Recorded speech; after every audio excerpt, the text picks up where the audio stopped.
guys? Welcome to episode number 60 of Spitfire, our weekly Call of Duty podcast. My name is Tunn, and this week, I said I'm on my own now.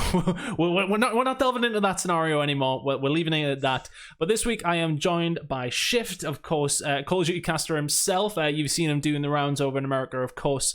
At some of the amateur events and at some events last year. And of course, we're here with Adam Fitch once again. He just, as said, if you weren't here in the pre-show, he loves to spread his vitriol, doesn't he? So we like to give him the platform to do so. Plenty to talk about this week, though, guys. Quite a few topics going on. Some that have just recently come out within the past couple of minutes. So that's something we can talk about maybe a little bit later on. But first and foremost, let's jump into it. How are you guys doing? Shift? First time we've had you on. Yeah, it's first time, first time, right? That's the way it goes, right? No, I'm doing pretty well. It was funny. I was casting a Rocket League event in this warehouse this last weekend that turns old cargo containers into like livable spaces. Have you seen that? Like they convert into like workspace and stuff. Why were you casting in there? So I don't know. That's where they had their venue. But like there was like a lot of like little plastic particles floating all over the place. So like I had to battle up against like a unintentional sore throat. Now I got a little cough, so yay. Right, hold on. Before we interject, Adam, before we let us know how you're doing. What the fuck? What? Why was it in a venue like that? It was okay. Like it was coolish, kind of, but it was also not comfortable. So I can imagine like a few things being what I would it was not like want to have. Collegiate teams. It was actually pretty cool. Like the kids were awesome. The schools were cool. But like the venue was just like, okay, this is happening. Just PS my esophagus. Well, yeah, great. Pretty much, yeah. Okay, bizarre story to start things off. But either way, Adam, how's things going? As noted, beardless Adam. I was really good until I started this podcast. Basically, because let me explain. Right, I'm outnumbered right now by people who are really good at speaking. Okay, two casters, right, and me, loose term. I do podcasts and stuff, but I'm not a good speaker. I'm good at writing. Right. The first time I did this was with Richard Lewis. So I've got a fellow journalist there. Second time there was a player there, so it kind of balances things out a bit. Players are always shit at speaking too, for the most part. They're not trained by any means, and if they are, then they're too trained. This time I'm completely outnumbered, and I'm just going to seem like a complete amateur.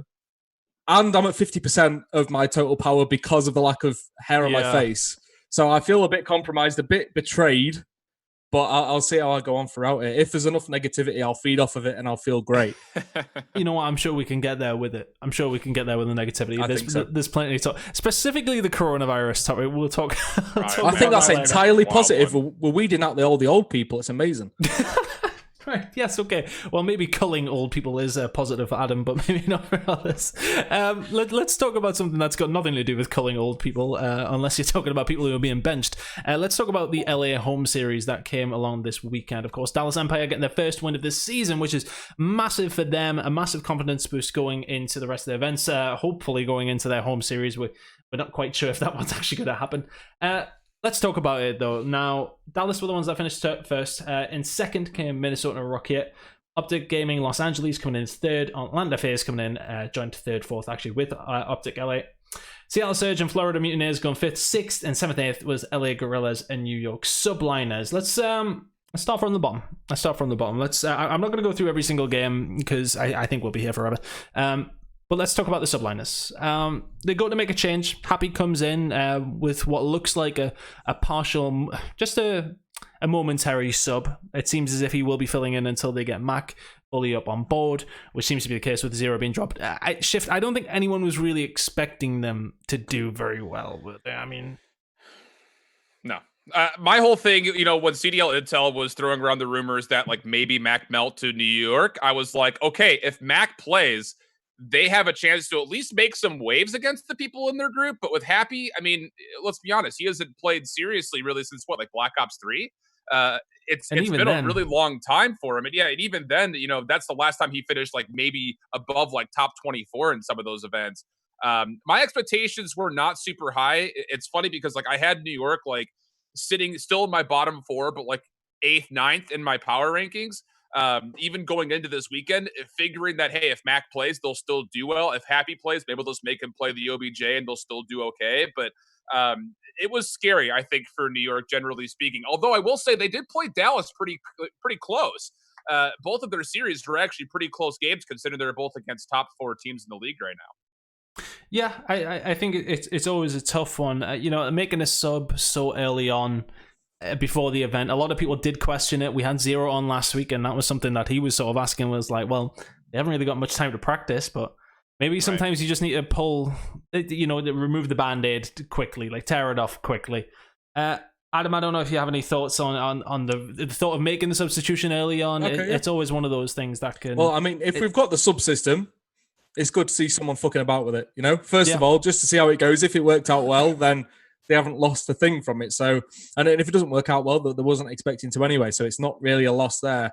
My kind of thinking is like, right, obviously Sensor, he's trying his best. He's on his he's on his Gary Vaynerchuk thing where it's like, I don't give a fuck what anyone says. Here we go. This is it. I'm here. Like that's all well and good. But what is the actual point in paying him a salary if you're never going to give him a chance? I'm not saying he's going to do well. I'm not saying to give him a chance. I'm just questioning the signing and thinking, is Andbox now looking at it and regretting it?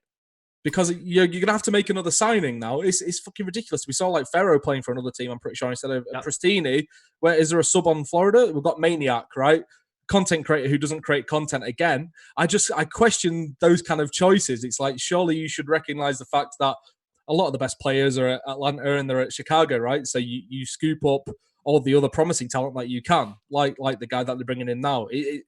While I can't say whether it's a good thing or not, that they've got Sensor, and I mean, if they want to go full meme team and just have all the fans, maybe they should give him a shot at one tournament. They'd at least dominate the headlines. You see, in my head, I was sort of like, I thought this would have been a good opportunity to give him a shot because, expectation was probably at a low. You don't really have much time. Fuck it, throw Doug in. That's what I'm saying. I just thought bringing Happy in is sort of it's the boring change for me. I was just like, well, you could have thrown Doug in.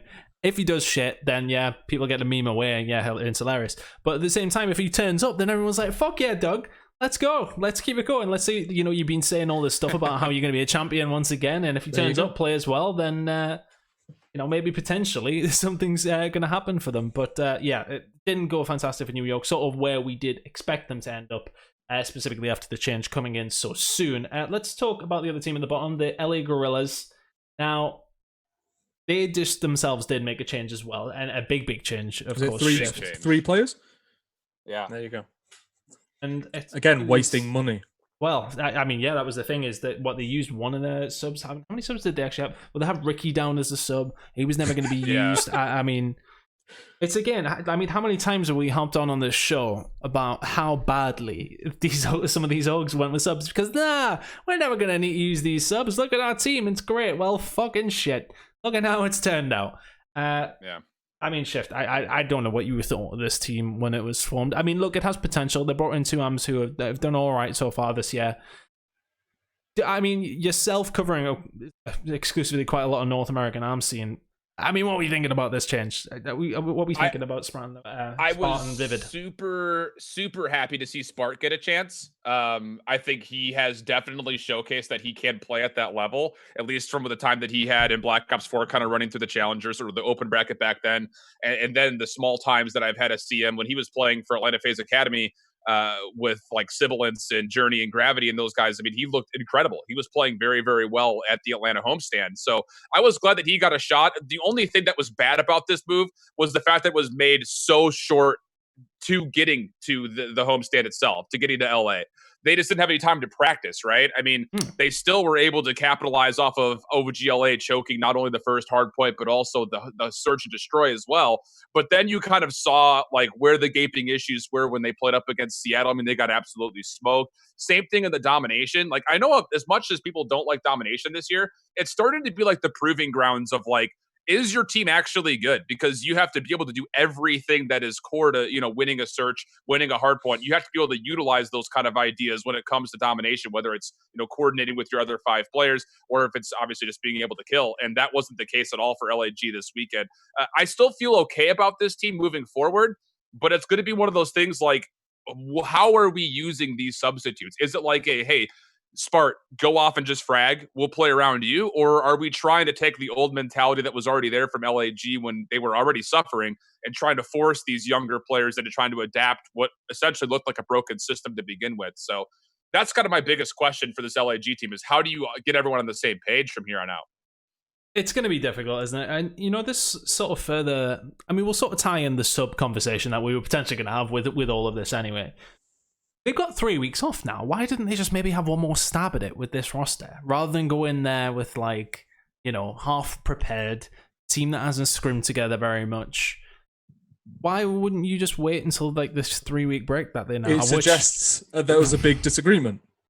Well, you would think so. It suggests that AX, more than likely, was not putting up with any of their shit and said, right, okay, then you do you. I mean, he's the kind of character to do that, right? But I mean, you're not going to make a change like that at your title event. You're not going to do it. But I mean, I've got one question actually on this. It's not necessarily about the subs as such, but does anybody actually care for LAG? I've not seen anyone really care. It just seems like a non-factor team. I would think before with X in, I would say yes. Without X in, I don't know. I would argue that they're probably one of the lower supported teams.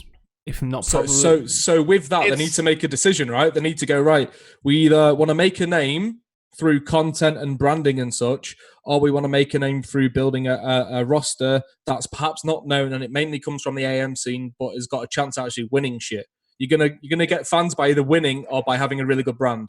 And I think they have to lean into one of those, and obviously winning is the optimal thing there. So for me, it's just get rid of the kind of older names, the well-known people, and bring in the perhaps the people that are not getting given a chance. Like Parasite, for example, maybe not, but other people who are doing their best in the AM scene and are placing high on a consecutive basis as such. It's worth giving them a shot for me. You don't need the big names anymore. Just build it up from there. There's two things from my point of view. The first is the fact that you also have Optic Gaming in the same city of you. Regardless of the fact that, it's not the same Optic, whatever you want to call it, it's still Optic Gaming with 1 point whatever million followers on everything. The other side of the thing for LA Guerrillas, before the homestand weekend, they maybe posted on their Twitter 8 times. There you go. And 5 of those was to announce their starting roster when they were doing brand reveals. They just have not been good on social media. And to your point, Adam, I think that you have to find one or the other. It'd be great to do both. But in the meantime, I think you have to base your fan base off of winning games. So I'm right there with you. Basically, get rid of the old roster, bring in a new one. Let's start a revolution. Let's go. Bring me in. I'll coach. Instant W's. Well, we just go straight to that, do we? yeah, that's basically what happens, Yeah. I know it is a question to be raised, where is their identity? Is it lying in content? Is it lying in getting results? Hood. Yeah, well, apparently so. It's oh, God, things aren't looking good for them. They need to turn it around. They have 3 weeks with this new team to try and produce something. Florida Mutineers. A little bit of a different result from them, but again, a little bit of a different roster. This time, the substitution comes in for a different reason. A few rumors went around about why Pristini did step down for the weekend. I'm not going to delve into them out of respect for him more than anything, but Pharaoh coming in is somebody that a lot of people got excited about. I specifically remember when I was working for Deseto at CDL London. I see Mike in the chat giving me shit even after that. Unbelievable, really. But I asked a lot of the pros. I was like, who is the best player outside the league that isn't an elite team? And nearly every single one of them said Pharaoh. I feel as if he played pretty well, Shift. I knew that it would be an issue for these guys coming in. It's a big change to make. Pristini was a big sort of focal point for this team. If he plays well, they do well. Pharaoh coming in, big boots to fill, certainly. How did you think he did? I think the biggest discrepancy when you look at a Pharaoh versus a Pristini is the role that they play up front. Pristini's the guy that wants to get in and make opportunities for his squad by essentially either finding a handful of kills or finding information that there are 3 or more people where I just solo chilled. But for Pharaoh, he's one of those guys that, watching him play through this year has been much more coordinated with his squad. And he did well this weekend, playing alongside with Skies and Mox, kind of giving him information. You could see where he wanted to delve into. and he nearly found himself a 1.0 KD throughout the weekend, which is not bad at all, considering that you started your weekend playing up against Atlanta, and then you had to finish it playing up against Dallas. And in each of those sets, they were in it at least for a handful of maps. I thought for sure they were going to take that St. Petro hardpoint against Atlanta FaZe, and most of it was because Farrah was playing well. So I'm interested more not as far as like what he could give to a team, but what did he sign with Florida? Like, did they actually bring him in now as a sub? Because there's going to be a lot of two-way contract discrepancy now as if he can go back to the challenger scene at all. Well, I mean, I don't know how much is actually being said probably, but I've been hearing potentially like rule changes and things like that potentially could be coming through, because this rule that was put in the beginning of the season that if you did play, it no longer fits the format now. Yeah, with the way that things have been rolling, then it's been a little bit difficult. So I've heard that there is potentially rule changes coming through that if you do play it too. So if anybody at home was unaware, I think it's if you play two CDL games or two events. It was two like CDL games before what was MSI before. It was framed as like you could not play two pro matches in each split, or no more than two matches in each split. If you still wanted to play in challengers. If you still wanted to play in challengers. And I just figured the split meant that was what was listed as MSI, which was the mid-season tournament that obviously got scrapped when they changed the format around. So I think I've heard that rule maybe possibly be revisited. Not 100% sure on that. I heard it just on the back end of potential other changes that could be coming through that I may or may not know about. So I think looking at that, if that rule change does come in, he's in a position to go either way he wants to, but at the same time, right, he could stick on that roster. Adam, I want to ask you in terms of how Florida sort of handled this whole thing with Pristini. I think it was handled well. A lot of people coming out saying that he's had issues within himself. I think this was probably the right thing for him to do, step down for a weekend. Well, I mean, he's been tweeting afterwards saying, I couldn't like after events and games and stuff, saying I just couldn't quite get in the rhythm. I need to get there. So I'm like, I actually don't know the reason that you've heard. But I mean, like, does it seem like it'd be out for the long term, or was it just a momentary step aside thing? I think a lot of people are saying it was like a mental health issue. I said I didn't want to really, That's the right move. If so, because I mean, cognitive burnout is fucking huge in esports, and some people are forced to just keep going until the point where they fall out of love for the game, and then they quit, and then they do something else, either become a coach or whatever. So like allowing him to take that time off is great. In terms of communicating that to the fans, potentially could be a bit better, because I mean, you always hear now, you hear the rumors before the official stuff because of CDL Intel. Nobody can keep quiet, which I appreciate in considering my line of work. But I mean, like, in communicating it, if it's a really sensitive issue, then good job. Like by not outing it and just saying, oh yeah, I don't know, he hates life, whatever it may be, he don't feel up to it. That's fair enough. I mean, I assume he'll speak about it when he feels the time's right, which on all it's his right to do so. So I think it's handled in that way. I'm just curious why they didn't bring John in, Oh, I'm curious too, Adam. Anyone have the answers to that?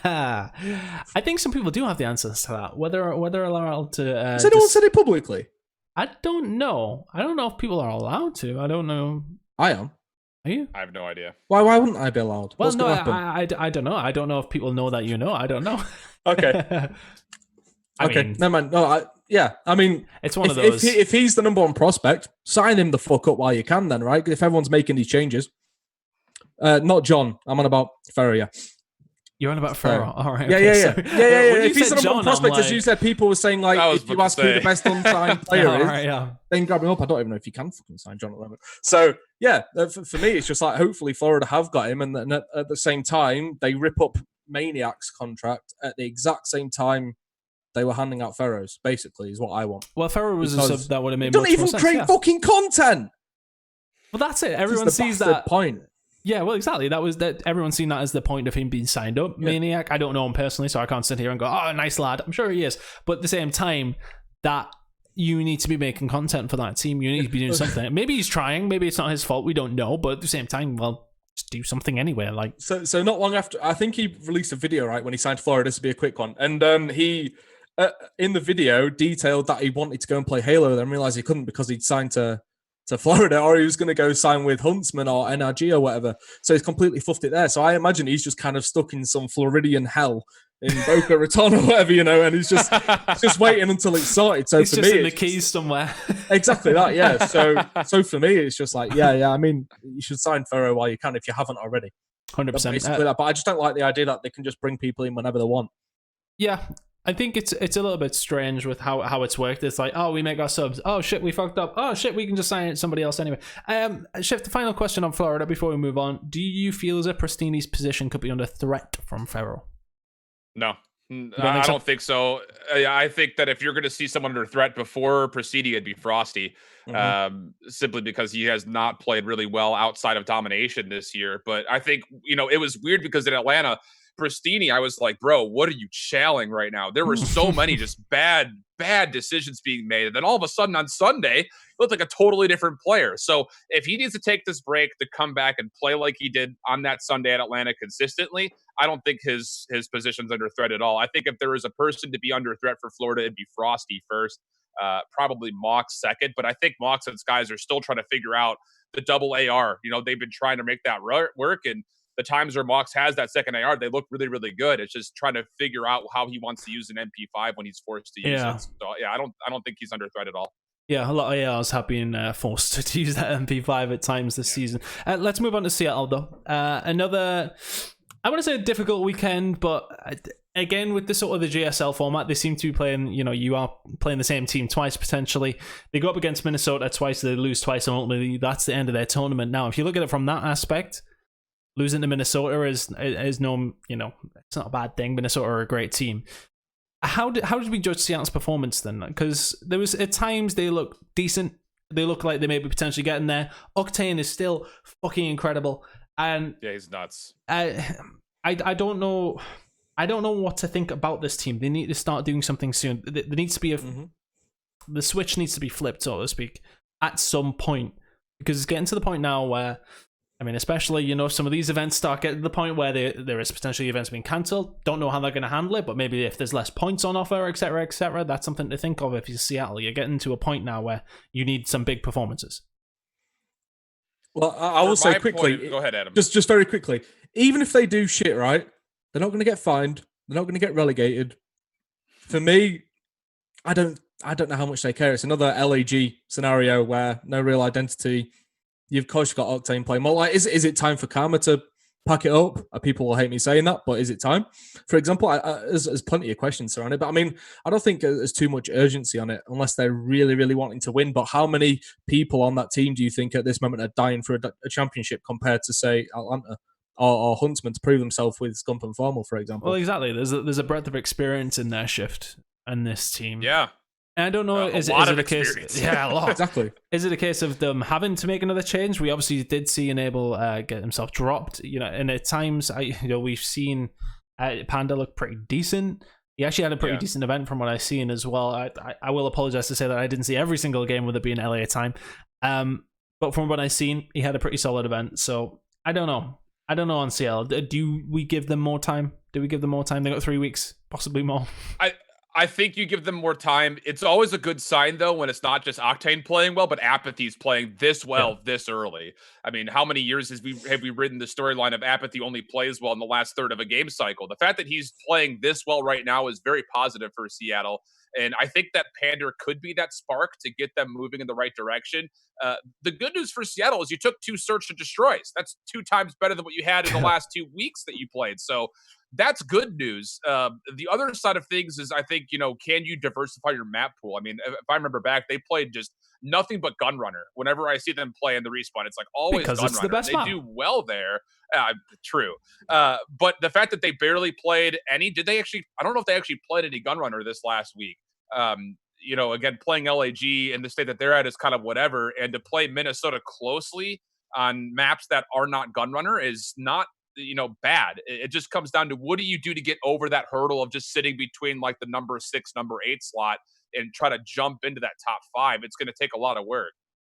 Yeah, I think they've got work to do, obviously, but I think there's the pieces of a good team in there. I feel. I think so too. It could get there, and I think these are a team that you look at LAG, you would give them time because of the fact that they have just made a big change. This team, this roster, the first event will Panda, yes, but at the same time, they've had time to sort of develop it. I'd give them a little bit more time and see what happens. But I mean, that's the thing. Like, how many more changes do you make? Like, I think we're not going to see that many as time goes on. I think this is going to be the big change here now, where everybody seems to have made like a little chop and change here and there.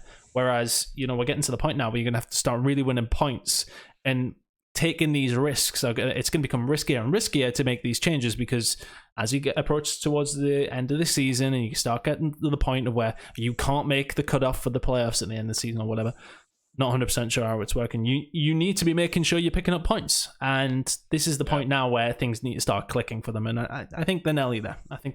Do you think there are any players that kind of have free reign on the roster? Do you reckon, like, if, for example, they suggested a player and Karma was like, no, I don't want to play with him, then they just play it off completely?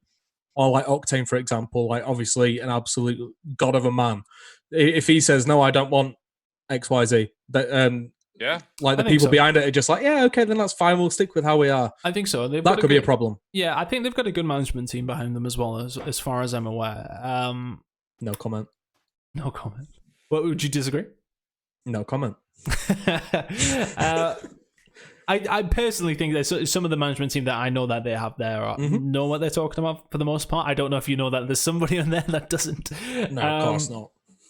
But I think that, you know, I think that they make the changes that they need to, and I'm not talking about like low level management here, but I think they stick with what they've got for now. I think they stick with it. I just don't think you could really change it. I don't think Joey would be that silly to change some of this team now. I don't think you would even. I don't think you do. I think you give it time. I would have loved to have seen that team play up against Optic this weekend. I mean, it was a surprise that Optic beat Minnesota 3-0, which I'm sure we'll talk about. But I would have loved to have seen the Seattle team play up against Optic, because all of their losses have been to Minnesota, Dallas, essentially. They had that Game 5 versus Toronto early, the Game 5 versus Florida early. They haven't played anybody else that's like in their ballpark outside of the LAG, and they've beaten them pretty handily now twice. So I would be interested to see how that team goes up against an Optic or New York or a London, for instance, just to see, where are they? Because they've been playing a lot of Dallas so far. So it's tough. That's what I meant, is the fact that they play Minnesota twice. It's sort of like, well, exactly. Where do I put them at this point? Because we know that Minnesota are a very, very good team. Okay, let's move on to Optic LA. This is the best they've looked by far. Things eventually seem to be getting there.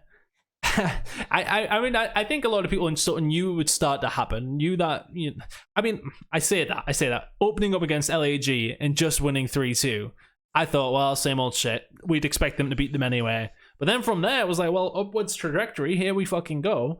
They seem to. Dashi started playing well, started popping off, started getting like 3 pieces, 4 pieces, which is more what we expected him. The team seemed to be flowing a little bit better. I don't know if Slasher is just like beat the shit out of them occasionally and just maybe said, right, okay, can we start doing something, please, before I just obliterate you all and remove you all from the roster? But a lot better shift. A lot better. TJ decided he wanted to play Call of Duty this last weekend. I mean, it wasn't just Dassie. TJ put up numbers and had a lot of big moments on the map. Statistically, just because I have it, they improved their hard point by 27 average points. They improved their search by a round and a half, and they improved their dom by 11 average points from what they did previously to what they did this weekend. There were a lot of concerns that I had about this team early, because it wasn't just that they were getting beat. It was literally like they were 5-man hitting scrap time on Azir Cave a handful of times. And I'm like, what are you guys doing? Like, there were just not a lot of setups that were coming through. But this Optic team this last weekend, totally different game. They even played Dallas pretty close outside of the search. And you love to see that, I think, if you're an Optic fan, whether an older or new or a little bit of both, because that was a team that we expected to see week one. It took them a little while to get there, but they finally did. They looked like how we figured they should. Yeah, 100%. There was a lot of talk around, there'd been issues internally in the team. And obviously we all heard the rumor at the beginning of the season about, certain people not wanting to be on this team and wanting to be on others. And it seems to be like they buried the hatchet to a point. They're getting there. And we've always said this team on paper should be fantastic. They should be fantastic. They're eventually getting there. Adam, do you think the toys have they stopped being thrown out with the pram at this point? I just think it was host advantage, basically. Do you think that's I know anything at all? Yeah.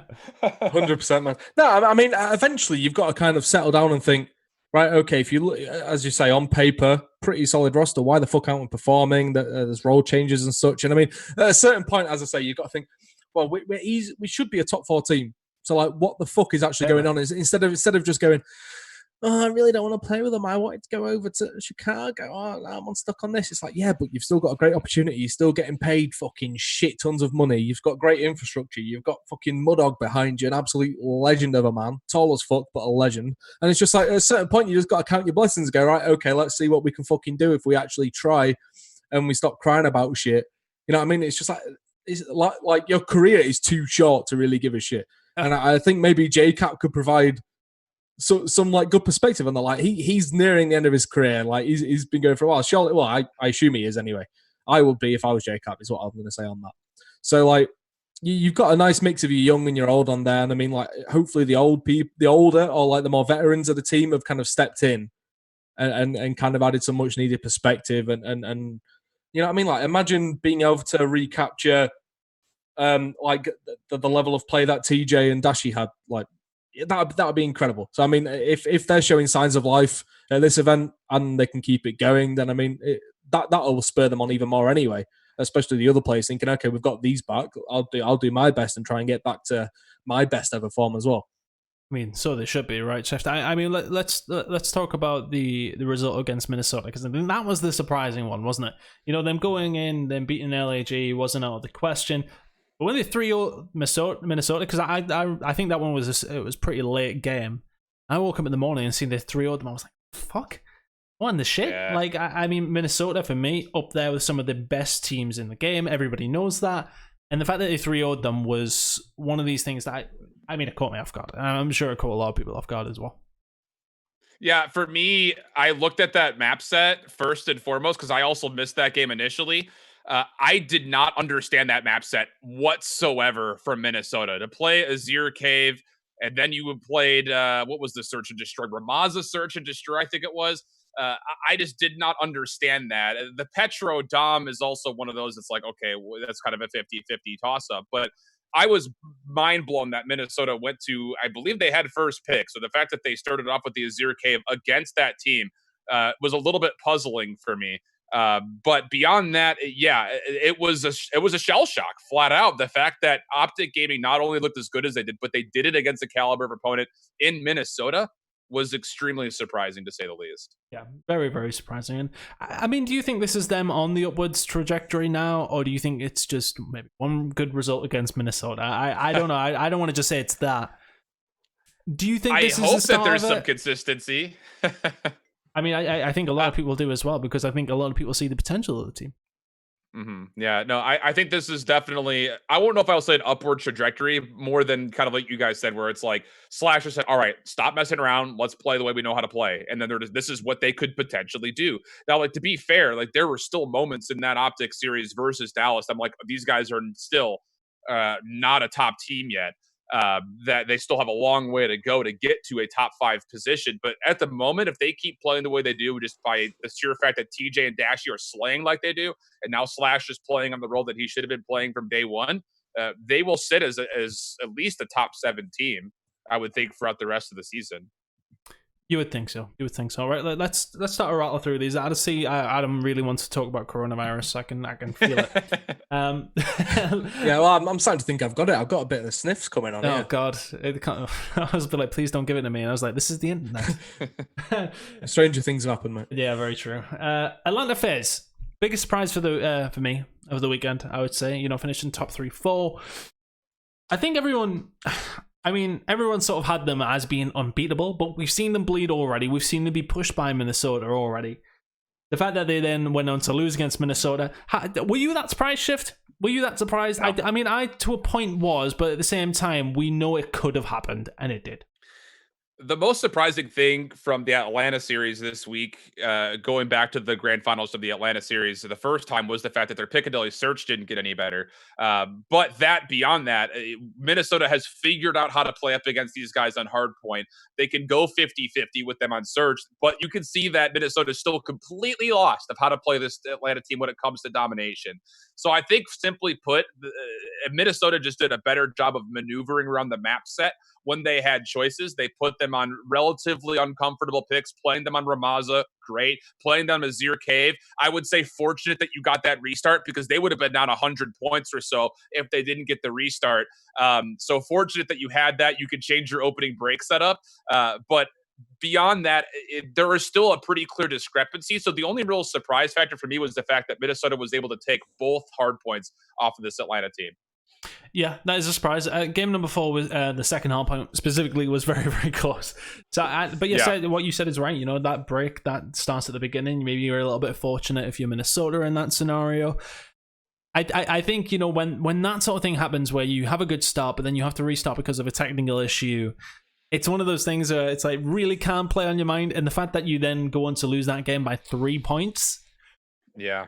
It's a tilter. It's a really tilting series, isn't it? Especially when you're going into the last map onto Piccadilly and suddenly Minnesota. We know how good they can look on that map. I just want to give a shout out, and I said it on Twitter as well. You had a bad last map at 1-6, but Alex for me has been one of the supremely underrated players in this league so far.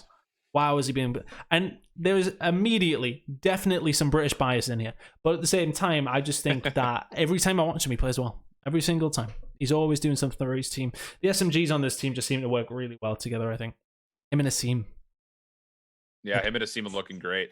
I initially, after last year, you know, he danced around a couple different rosters. I wasn't sure how he would fit into this team. But yeah, I feel exactly the same way. He has been a clutch player for this squad, like Asim has in very tight moments, especially on respawns. So yeah, if Alex keeps playing like this and GodRx keeps doing what he's been doing, this team's going to stay top 4 for the majority, if not the entirety of this season, I would say. And I think it's a good thing, the fact that, you know, Adam, in this, they can say they can beat FaZe. And I think it's a good thing for the league that FaZe lost, for me. I think if they went on and they battered everybody all season, everyone sort of just goes, oh, yeah, they're great. But, I mean, it just becomes a little bit boring. Like, I remember when Optic used to dominate. And, you know, the whole Dynasty era that happened. And it was just like, yeah, they're great, but this is a little bit boring now. They keep winning every game. It's nice to see them get beat. I think it will be good for them too. I think, you know, I think they would have been battering people as they have been. And then the fact that they've lost, I think, is a good thing for them. Well, like in I know this is a COD podcast, but in CS, right, when Astralis was dominating everyone, like some people were bored of it. Some people really enjoyed seeing like the tactical prowess that was being displayed. Like no one had ever performed this well before, you know. And I think that could have translated over to COD, but COD isn't quite on the same level of depth as CS, obviously. So I'm not gonna pretend yeah, like it's very much a storyline-esque kind of scene, you know, where it's like you're there for the storylines, you're there for the upsets and such. But I mean, what's surprising to me is that everyone assumed Atlanta were unbeatable based off of online scrims for the most part, right? And obviously, there's a huge disparity in team skills. Like as you say, the top 4 teams are great, and then there's the other 8 teams in the league. They're there. That's it. I mean, like, so the fact that they can beat like the bottom 8, okay, that's cool. But like when they come up against the other ones, it's not going to be the case that they're just so much better because there's not that much depth to the game. It's just who can shoot better, who's better the rotations and such, and who figures out the exact meta and which maps complement them and the strategies on those. But that inevitably towards this time of year and as we get further down the line, everyone's starting to master it and understand it. So I mean, it just comes down to I'm not going to say luck and such, but I mean like whoever's performing better at that exact moment. So I definitely don't think they're like some unbeatable, invincible titan that will never fall ever again. And I mean, yeah, this is just like a kick up the arse. It's like, right, remember, you may have this reputation, but now everyone's seen you with your arse. Your arse is out, mate. Your pants have been pulled down. So get cracking and keep practicing and stay humble. And you're all young blokes, you know what I mean? Like they're going to get ahead of themselves a bit if they've got this like unfathomable reputation where they're the best ever. So I mean, yeah, I think it's good, and I also think it was surprising that everyone thought that they were unbeatable and borderline invincible. Yeah, it's good. It's good to see for the league. Maybe Atlanta will be sitting there and thinking, well, not really great for us. But I think, you know, what you said is right. There are a bunch of young lads who will be hungry. Mm-hmm. And I think it will give them a little bit of a kick. They're all still growing. Still growing. So yeah, they will be hungry, physically, right? As well.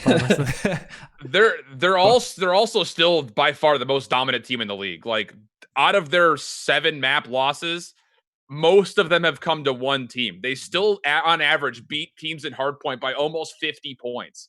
Like they're still a dominant squad. So I think it just comes down to figuring out the small mistakes and not really going to panic mode by any stretch of the imagination. Minnesota's a really solid team. Of course, we haven't seen them play Chicago, but when we saw them play up against Dallas, it's been 2 easy 3-0s so far. So I don't think this Atlanta team is anything less of still the best team in the game. It just came down to, on that particular match and that particular day, Minnesota was just slightly better. Oh, so you don't think they're going to have any subs anytime soon then? No, I don't see that one happening. I don't see that happening. Speaking of Minnesota, let's talk about them. They got into the finals. They lost to Dallas, of course, but another good tournament for them. They consistently just keep it rolling and look, they haven't won one yet. They haven't quite got there. However, they are pretty much there as the most consistent team so far. I mean, that's... Well, no, actually, I would say they what we've seen so far out of them consistently doing well. Maybe not the most. I was going to say LAG are probably the most consistent. Well, maybe, yeah. I think that's an argument you could make. But for me, I think they're probably the most consistent team that's going to keep being there all season. I think you said it before, Shift. They're going to be a top 4 team all year. I'd struggle to disagree. For me personally, I'm going to give major kudos to Brian Saint for making sure these guys are playing on multiple map types. They were hard vetoing Ramaza throughout the first 2 weekends. They played it 3 times this last week, 2 of which were on wins. So the fact that they're continuing to build up their map pool, I think is really, really strong for them. Same thing with Gunrunner on Domination. Had not touched it a single time in their first 2 weeks. They played Dallas there and beat them by 9 points. So that's, again, signs that I like to look at for strong teams is we're not just going to hard veto everything, or one particular map. When it comes to setting ourselves up for the best position possible, we're going to take away our opponent's best map. We're going to be well-rounded everywhere. So we've got the opportunity to play everywhere. And I think that kind of goes along with the same sentiment of this total 5-man squad, that everybody has played well so far and played consistently. Yeah, a couple of people have popped off in certain areas, but there has been a tough time, maybe outside of a Search and Destroy here or there, that someone has just been dragging butt when it comes to Minnesota on this roster. So very excited to see what these guys have coming forward for them. Adam, what are we thinking? Are we happy with how they're doing? Happy with their consistency? I coming into this, I wrote them off completely. So I get mid to low. I had the mid to low on paper for me personally. I thought they'd do okay, but I didn't think they'd pull up any trees. So just before Midnight was announcing her move over to Rocker, right? I interviewed her. And she said at that point she had her kind of hands in the pot when it came to deciding upon the teams and stuff.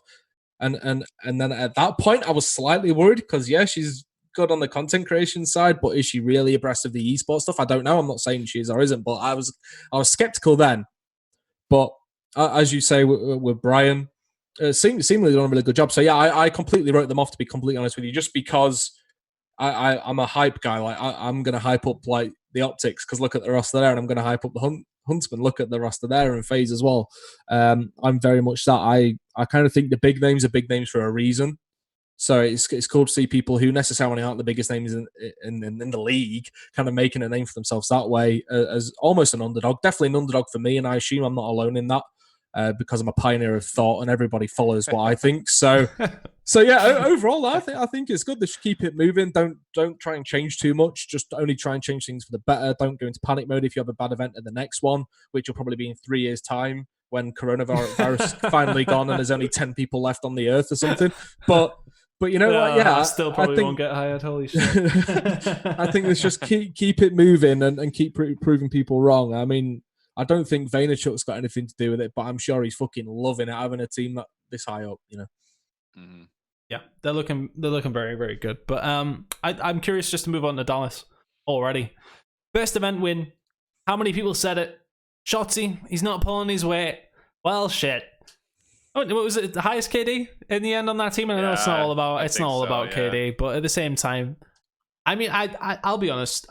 We did have Hastro and Clayster on last week. I'm not saying that's why they won the tournament, or the week before the tournament, I should say. But at the same time, we didn't really touch on it with them because I think it had already been battered to death. The whole, Shotzi isn't ready. He's not performing great enough. And I myself was skeptical. I was watching him at London, and like when he played all right, they were doing great. But as soon as he has a really bad map, they slipped a lot. And I don't know. I was just saying he's struggling to keep up in a game that's really quite Slayer heavy. You know, you need to be there with you in terms of your kills. You need to be making them. The trades need to be there. He sometimes wasn't in position for that. Something seems to have flipped, and he had a very consistent weekend. I mean, he didn't go out there and like go crazy or anything, but at the same time, consistency was the key. He was playing very, very well, and the team were just rolling through the maps, using that experience they had. Shift, impressed with their performance, I presume. Extremely impressed with their performance because it came out of somebody that wasn't Clay, that wasn't Krim, and we figured that it was going to have to be Hugh since Illy and Shotzi were kind of looking very consistently middle of the pack. But yeah, the fact that Illy and Shotzi had big weekends is impressive. More importantly, the fact that they looked so good during Search and Destroy, that's a big positive considering they were holding one of the worst Search and Destroy records coming into the weekend, and they looked very good during Domination. Now, still some concerns, I would say, in their hard point, mostly because you have a little bit of wishy-washy moments from Hugh, Illy, and Shotzi. But if they could continue to ride a little bit of this wave, get better in hard point, this is absolutely a top 3 team in the league. Yeah, I think, you know, somebody pointed out in the chat when I said Minnesota were the most consistent. A lot of people arguing Dallas there as well, and they have been. They've consistently been up there, and I think one of the reasons that people maybe aren't as excited about Dallas at times is because of, you know, it's happening. It was like the scrim hype. They're looking great online. Lose the games in Minnesota. Holy shit. But now they're looking at like on an up track once again. I think if there hadn't been that initial whole carry on with the scrims, etc., and they came in slow and they got a little bit better, everyone would be super excited about this team, I think. I think I don't want to say it undermined how well they've played, but in a way, it sort of it threw. I mean, personally for me, it threw me off a little bit with how I felt about them because I was then disappointed. But now they're doing it great again, and now I'm like, okay, well, no, is this not what we expected after the beginning of the season? But at the same time, it's impressive to see that the players that were deemed the issues are the ones that are making the changes. So we've got to be happy with their consistency either way, Adam. Yeah, but one thing that so at the beginning of that, you said that with Shotzi not pulling his weight, like the team was really suffering for it, right? And I mean, like as soon as he started becomes consistent and a good level of play, that they're doing great. What I think is an interesting question is: do you think that means that there's too much weight on his shoulders to perform decent, and perhaps that they rely on him too much actually to reach top level play, or is it just that Modern Warfare is such a team-based game, like that everybody needs to be pulling their own weight? You know, I kind of thought as you said that is he too much of a hinge player? Are you relying on him way too much?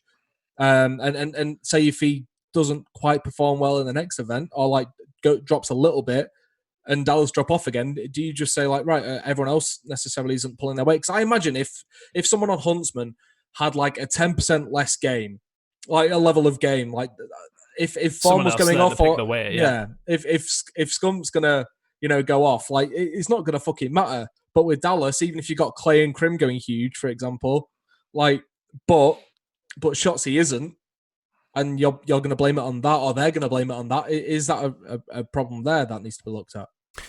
Shift, correct me if I'm wrong. I'm sure that he changed roles this weekend as well, didn't he? I want to say, top of my head. I feel as if, well, not roles, so to speak, but they changed him to, I think he was running trophies and smokes as far as I were, or there was a little change. I seen something coming in. I don't know. Yeah, I don't want to, go delve into that sort of thing too much, but like, I think, maybe they've slowed him down a little bit. Maybe they've just told that they eased the pressure off a little. I'm not 100% sure what they've done, but it's what, you know what it was? It was fucking Rambo. That's what it was. Rambo's coming. That's what it was. And he solved all the problems. I mean, for me, kind of dancing around the question in a lopsided way, this team is 7-5. All 5 of their losses have been to Atlanta and Chicago.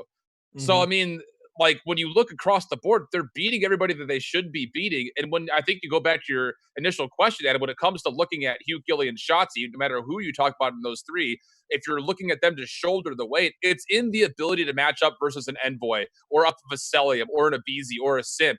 And I think right now, those 3 players are not playing at the same speed as especially Atlanta. But even playing up against Chicago, there are a couple of moments where you can see that the SMG line is definitely getting worked a little bit harder than the ARs are when it comes to Dallas. So I think it just needs to be a total SMG presence thing, that those 3 in specific need to find ways, whether it's play style wise or whether it's speed or tempo or pacing, whatever it happens to be, but they need to find a way to match up better against Chicago and Atlanta in the front line. And we saw that this last weekend. They're already making those steps, whether it was, like you mentioned, Chris, a simple role swap of who's running what. But I mean, it was a 9-point hard point and a 10-point dom against Atlanta. So, I mean, they're making the right corrections. As long as they stay on that path, I think it's only a matter of time before we see them beat one of those two teams.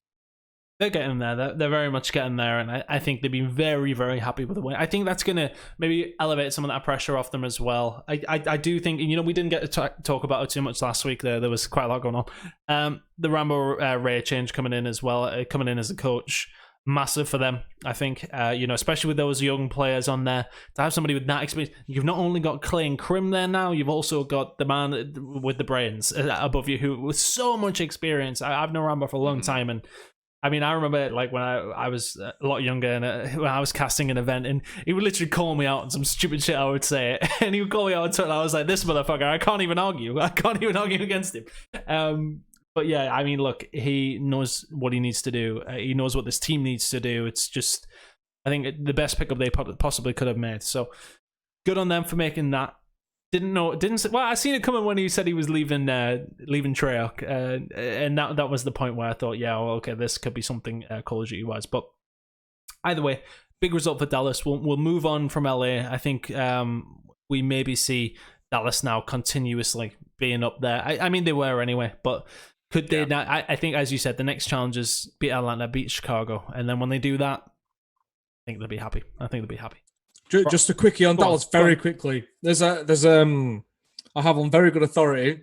I can't go into it too much, but there is a change coming to Envy Gaming, so the parent company of Team Envy and the Dallas franchises, that could change things quite a bit in a positive way, I'd say, where there will be a personnel change, and the change could bring positive change itself, and I can't say. I want to drop it, but I can't. Is this what the private jet was about? No. It's not. Well, I don't know about that. I just maybe. Seen it on a private jet. I was like, what the fuck? I just think the players soon will have someone on their side, which will motivate them more and maybe understand the position they're in and be able to help out a bit, as well as Rambo, which obviously is a great thing. I mean, Rambo's going to take on bowling and stuff anyway. That's great. That'll be he's a good bowler, mate. I follow him on Instagram. That's what I'm saying. Like, the chemistry will be unrivaled, mate. Yeah, he was trying to teach Illy how to cut steak at the weekend. That shit made me lose my head. I saw that. I was like, mate, come on, you're not 12 years old. You don't know how to cut something? Come on, Illy, man. I know you. I don't know. Yeah, I know. That was a rough one for me to watch. Either way, let's move on. And let's move on to the coronavirus issue.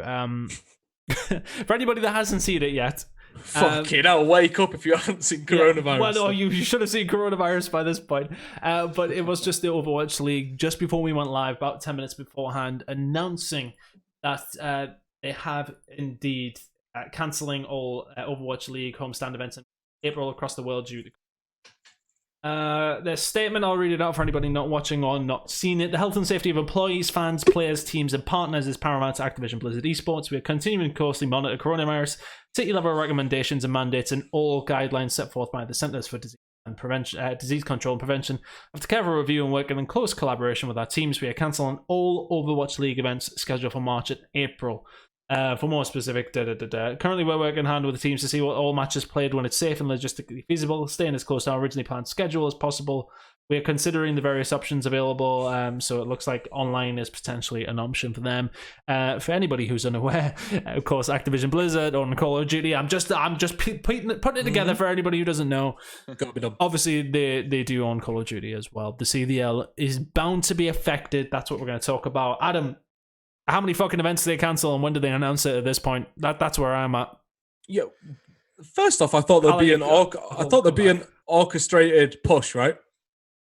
You would think, but then there's Activision Blizzard Esports, which is his own department, and then it's got Overwatch League department within that and a Call of Duty League department within that. So it's actually not as harmonious as you think.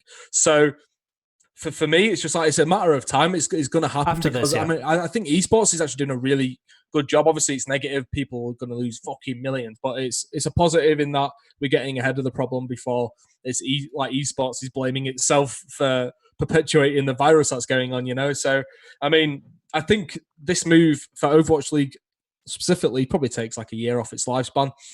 Be completely honest with you, it's like nobody gives a shit about Overwatch League as it is, besides 55,000, 60,000. Shift, you give a shit about Overwatch? Yeah, I'm thinking of all like the anime profile picture, absolutely off their head kind of fans who defend Overwatch League against everything. Like it's ridiculous. I think COD League is too early to say that, but I think Overwatch League is definitely going to affect them really badly beyond just not making money on the home stand events. If they actually make money on them at all, no one actually knows because they don't say a thing about it and there's no transparency. So yeah, it's going to happen for Call of Duty League. I imagine they'll cancel it for a short period of time to say like, yeah, the remainder of March and April, and then revise things. No one knows. We're not fortune tellers, so we can't say how the problem will look in a couple months' time. So there's no point in them saying we're postponing the entirety of season 1 or we're moving it all to online play. I mean, they'll want to keep it moving, so it will go to online, or at least it'll be like a closed off environment, like the Pro League kind of stuff, you know. But I mean, it's really unfortunate. That's all I can say. Obviously, significant investment going into this, and already like what 4 or 5? Is it 4 events in now? And 3. Yeah, 3. Well, I was launched. 4. Yeah. Yeah, quite What's not Minnesota, enough. if you want to consider, Yeah. So yeah, it's really unfortunate. I will say that I'm not normally the most empathetic kind of guy, but I mean, yeah, it's shit. I mean, I don't know. It's going to happen. I expect it in the next couple of days. I mean, I could probably write an article right now saying sources tell me they're going to cancel it in the next couple of days without actually hearing about it, and it'll probably come true. Yeah. You know, that I would never do that. That's shoddy journalism, but I'm just saying, like, that's the likelihood of it happening rather soon is incredible. I mean, it needs to be done. Yeah. And the fans are going to have to... Call of Duty fans, they started watching COD Esports when they were 13. They're now 23, but their mental age has stayed 13. So a lot of them will still complain about the fact that coronavirus is stopping Call of Duty League from going on. It's going to happen. It's just a bad cold, Adam. Do you know what I mean? It's like only grandmas get it, so it don't really matter. Well, I kind of agree, to be honest with you. Yeah, you bring all your grandparents to the next CDL event and let's get it over and done with and kill out the virus. Yeah, it's going to happen, but it's for the best. 100% shift. Same sentiments. I mean, just like when they posted out maybe not. Like, well, I really do not want to see it happen. But I mean, Challengers events are being streamed anyway, so maybe it wouldn't make much of a difference. But it's going to be copy paste. That post from Overwatch League will just be literally copy pasted, and they're just going to slap the Call of Duty League logo on it and change Overwatch League in the text to Call of Duty League. That's just the way it was when they said that going forward for this weekend, things will continue, but we're just going to make sure the bathrooms are extra stocked with soap. It's going to be copy paste. I wouldn't be surprised if it's in the next couple of hours, let alone maybe a couple of days. But yeah, and I think, you know, as I said, people will complain about it, but I think it's a sensible thing to do. I think, you know, there was events cancelled. I mean, I even had a FIFA event cancelled. I think it was maybe about a week ago now, and that was for in April, back end of April. So I mean, the EA being way ahead of the curve as well. I think in general, esports have been really good. I think the Gears one went on in Mexico last weekend, but as far as I'm aware, Mexico is it's not, there's barely anything going on there right now. But I know it's not necessarily about that. I'm not going to try and get into my WHO mode here and try and distinguish some of the reasons why events should and shouldn't be cancelled. Ultimately, we're enjoying the fact that maybe not enjoying it, but we can appreciate the fact as why they are stopping them and realize that it does have to be done. I think I mean, I could really go into it here, but the UK government just seemed to be, it's not that big of a deal at the minute, but it seems to, like, everyone seems to be stepping it up right now. That's very British though, right? Well, yeah. I mean, you guys aren't the only ones. We got our president talking about how the fact that it's a media making it up. So yeah. Let's talk about that if you want to. It's not as never mind. I'm not getting. I don't want to get absolutely destroyed. And then, like, in a week's time, when like 50% of the population has died because of a mass, like the biggest outbreak ever, and it's fatal, I'm gonna look stupid as fuck. So I'm not. Well, Adam Fitch said it wasn't that bad. Yeah, I did say that. Yeah, but I think, you know, let's get ahead of it though. Yeah, 100%. Let's get ahead of it. Absolutely. And gamers, keep washing your hands. Just keep at it. I mean, look, I'll be fine. I haven't left the house this week. Hopefully my last doesn't get it, and I'll be absolutely fine. But yeah, it's one of these things that hopefully the storm sort of rides out. I think everyone's sort of predicting it to get better, to get worse, and then things hopefully do settle down and get better towards the end of the year. Hopefully it isn't a long ongoing thing. I think that's what everyone's at now. Considering the mismanagement of CDL right at the beginning of the league's like first season, right? I can see a world in which the statement that CDL puts out is we're moving all matches to Italy. The place where it's being fucking worse. Directly to Milan. Yeah, it's like we're going to do it in a public gaming center in Italy. It's going to be great. To all crowds, specifically older people. Yeah, and you just like you see like Hugh's got like tissue just hanging out of his nose there, and everyone's sweating profusely and stuff like that. I can see that happening. No, the gamers, they'd have all the off-white face masks though, wouldn't they? They'd have all the Gucci ones and whatnot. So I think at least we'd look stylish. And knowing gamers as well, they think right, they'll go out and buy all of this alcoholic sanitizer, right? And think, oh, I'm going to be safe. And then because they bought it all, the next person they shake hands with won't have clean hands and they will still catch it. And that is what will kill what we know as gamers. And then there'll be a new breed of like subhumans. Well, is that you distinguishing gamers as subhumans now? Yes. Yes, it was. Yes. Holy shit. Oh, God. I mean, we had to touch on coronavirus. We really did. I think we're all expecting it to happen. We're all expecting the events to be cancelled. Do not be surprised if it does happen. No. I know it would suck, but at the same time, it's something that has to be done. It's out of everybody's controls to a point, and yeah, I think it has to be done. Be sad, but be grateful that people are being responsible. Put it that way. Let's talk on to some big news that did come out this week. Don't know how much you both have to play of it, but I've played a lot. Warzone. I don't play games. I haven't played it once. You don't play games. You just saw Modern Warfare like 2 weeks into having it. Damn. It's shit. So I mean, like rest in peace, Blackout. I mean, I feel sorry for all the Blackout streamers straight away.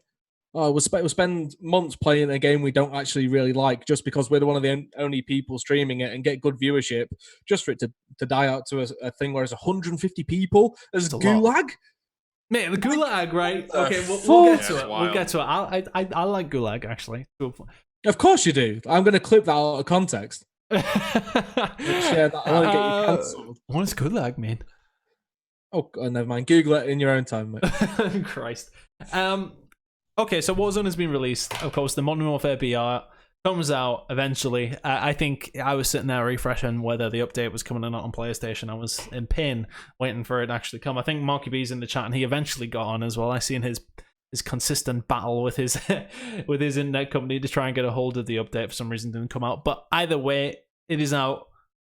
I've seen mixed reviews though. Shift. I seen you said you didn't. It's all right. You said. I don't know.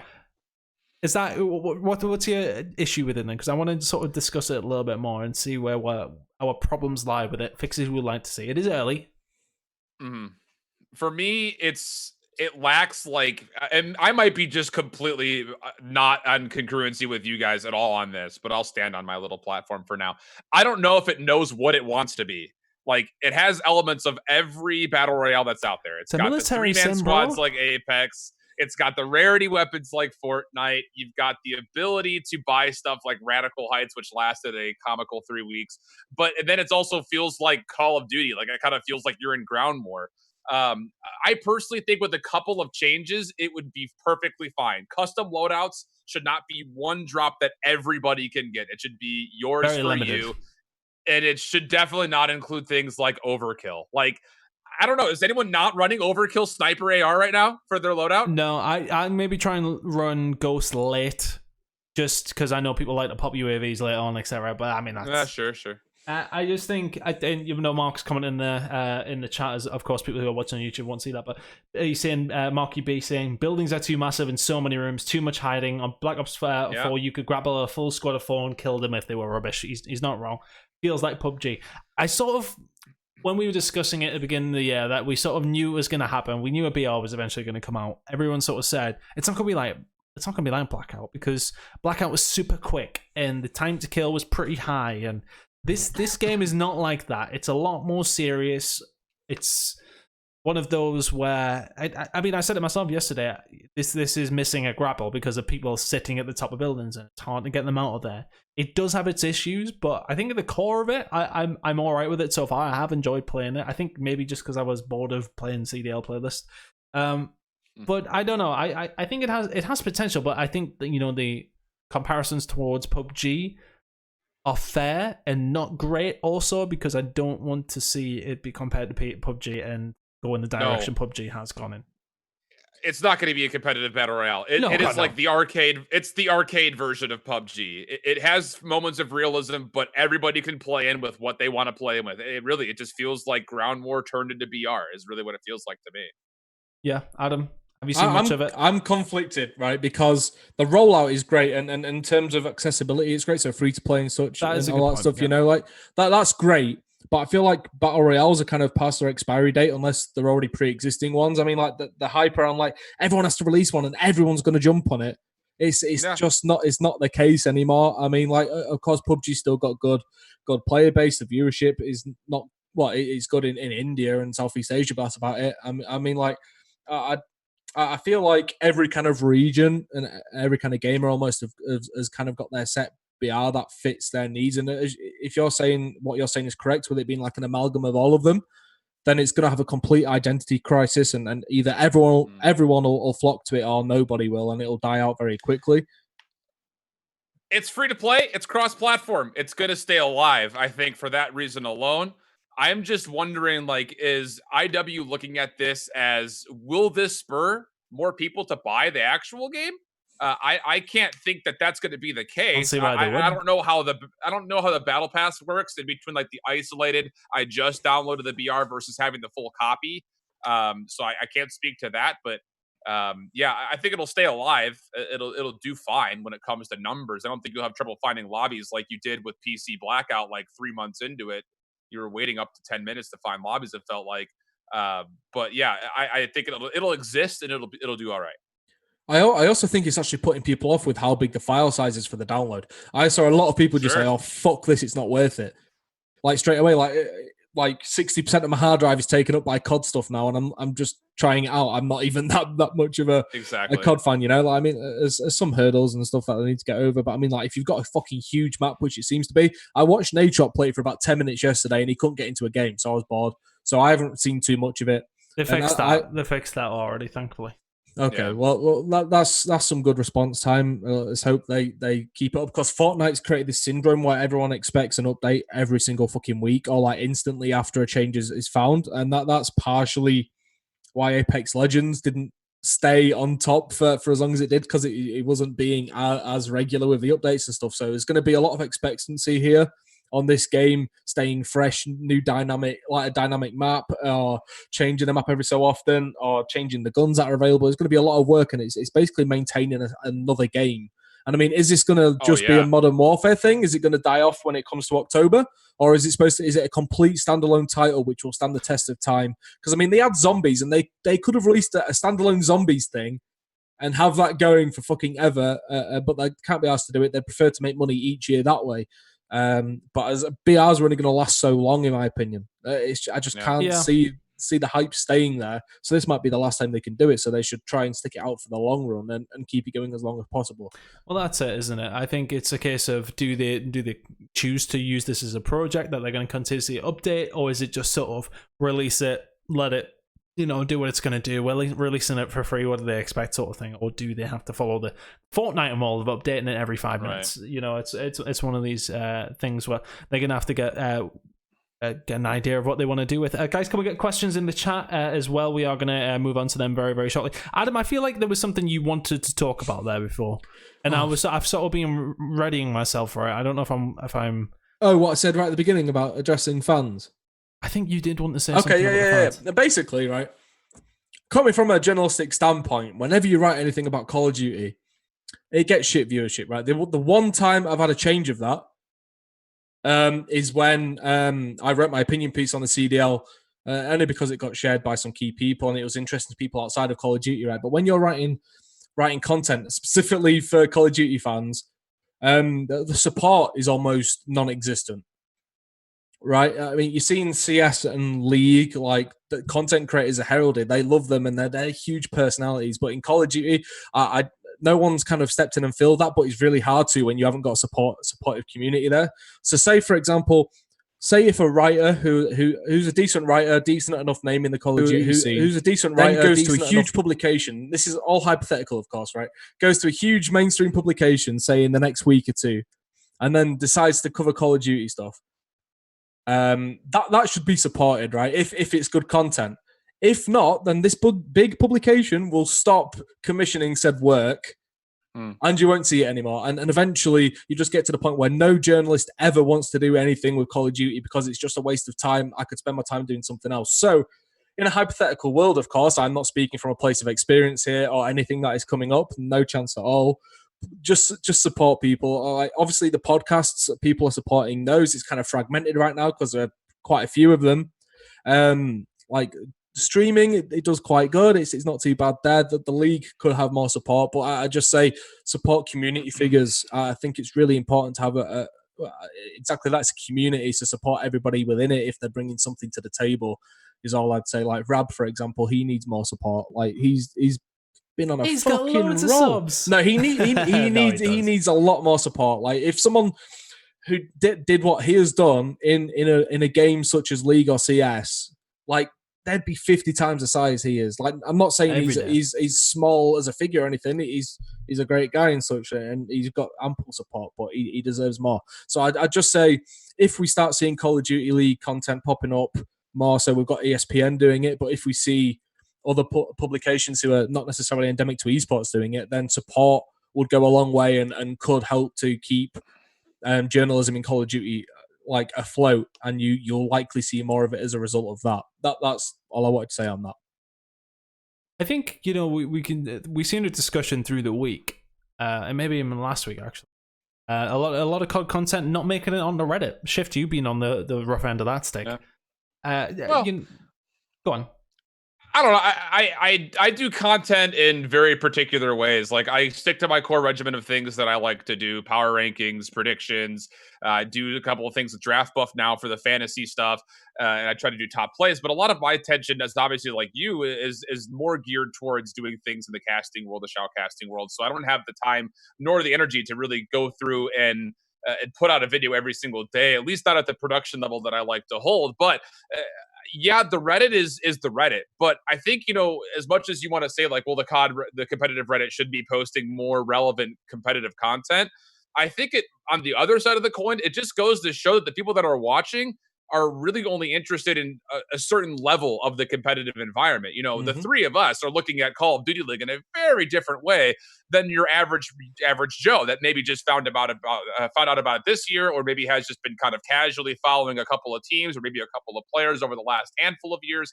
But I think the biggest thing is, not only how do we get people to look at it in a more serious light, but how do we get the probably other 80% of people that play Call of Duty to even know it exists? I mean, the marketing that has been behind the CDL has been dramatically less than what you see in any other esport. Rocket League, you sign on, there is literally a live button that tells you when the Rocket League Rival Series or the Champion Series is live, and you can watch it from inside the game. And unfortunately, it doesn't pre-warn you that Spaceman's in there, but here we are. Well, I mean, you can only win so many battles. He's been doing very well there, by the way. I don't know if you've had a chance to watch. I just I know we had to throw our 2 cents, but that's my other big concern is how do we get the audience that, again, this is a multi-billion-dollar franchise every single year. Where are the eyes? It should be doing much better than it is compared to like an Overwatch, where it has been a very niche competitive community. It's been bubbled into itself for the handful of years that it has existed. So there's other problems, I think, more than just the subreddit content being there. What do you think the problems mainly lie, Adam? Do you think it's the fan base? Yeah.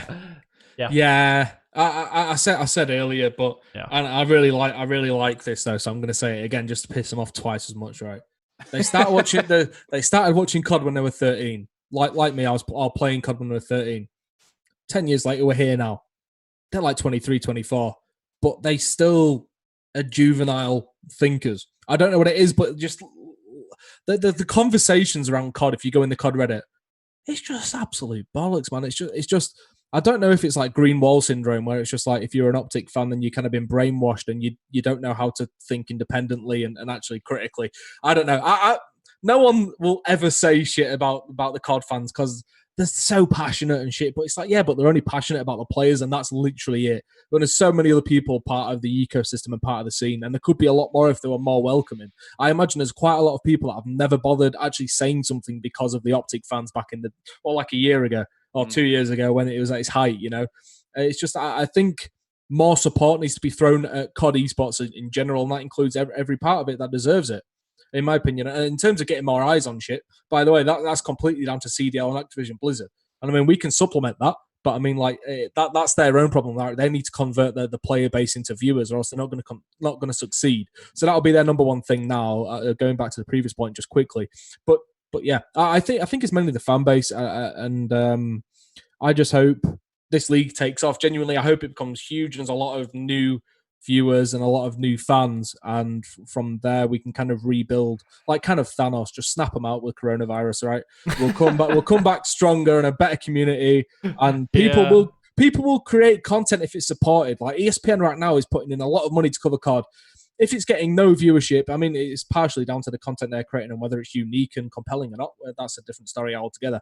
But if they don't get the support needed there and the viewership, you reckon they're going to keep investing, or they're going to move on to the next thing? No, there's no chance. No, they're going to move on to the next thing because they're savvy, and it's even though it's esports, they're non-esports minded. They come from the traditional sports standpoint, and they know what the fuck's going on.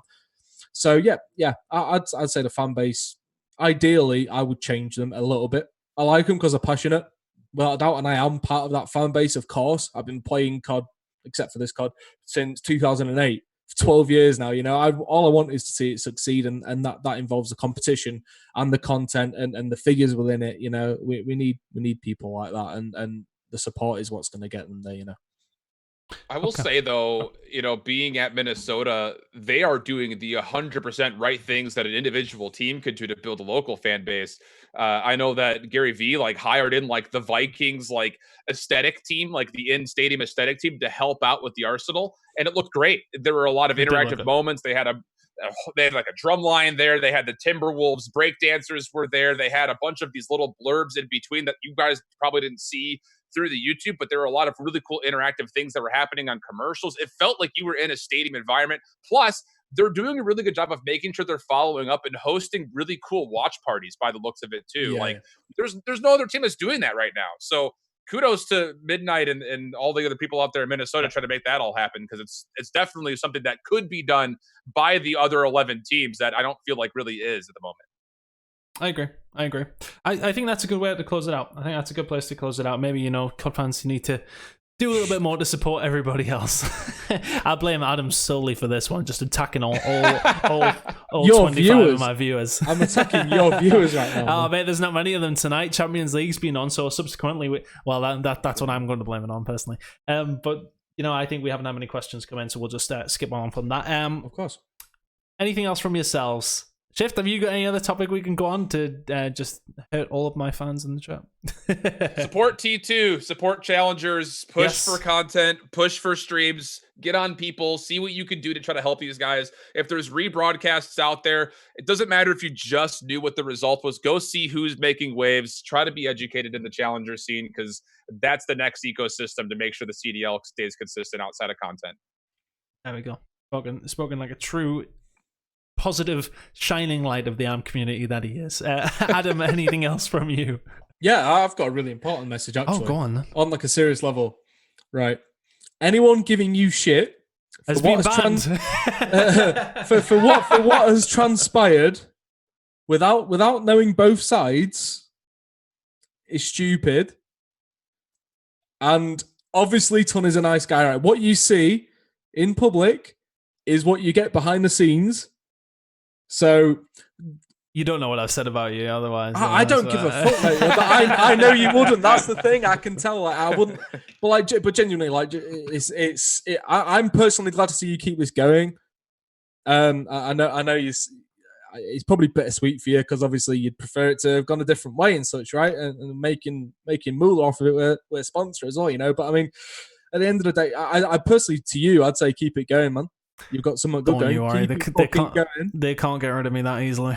and to all, and again, to all the closed-minded people who don't know both sides of the story but are trying to judge it all. I mean, I like both Tunn and Bryce, so I'm not the kind of person who's going to pick a side. Like if there's no clear side to pick as such, all I'm going to say is just keep supporting, man. And anyone who's making judgments without knowing what's going on is completely brain dead, should get coronavirus, should recover from it, but at least have like a nasty cough for the rest of their life. Or just slight lung damage. Yeah, just a little bit, like just like you've been smoking for 30 years, like cigars every day, but like don't die. I don't wish death upon anyone, but like cigar smoker's cough, yeah, you should have one of those. It's a perfect place to end on, I think. That's a perfect place to end on. Boys, Adam, thank you very much for that as well. And I do appreciate that people are still supporting around. I've seen a lot of comments saying there, people who can't support the show still because of whatever's transpired the way it has. I respect that, absolutely. But everyone who said that they are still willing to sit and watch the show, even though it's just me, I do appreciate that a lot. And I do see all the likes that did come through. I did see all the positive comments, so thank you very much to everybody for that. Please keep them coming in, irrelevant of what's happened, irrelevant of what you think has happened on with this whole scenario.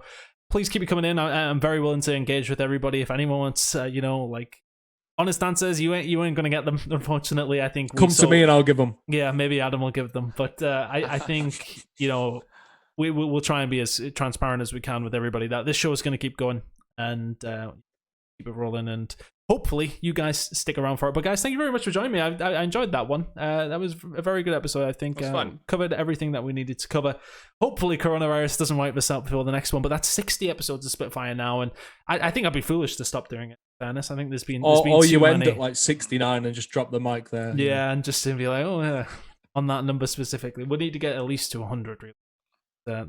We've got plenty of time to do that. Plenty of Call of Duty to discuss. Guys, as said, this will be up on YouTube if you did miss any of the action that we were talking about so far. Of course, it will be on Spotify and all your other podcast websites that you do from. I see most of them come from Apple and Spotify. So if there's any, actually, that's another point. If there's any other ones that you would like to be put on, then please do let me know and I'll try and work on it. But it is on most of the ones that you can access. Thank you very much to the two guests that did join us, and we will see you next week for another episode of Spitfire.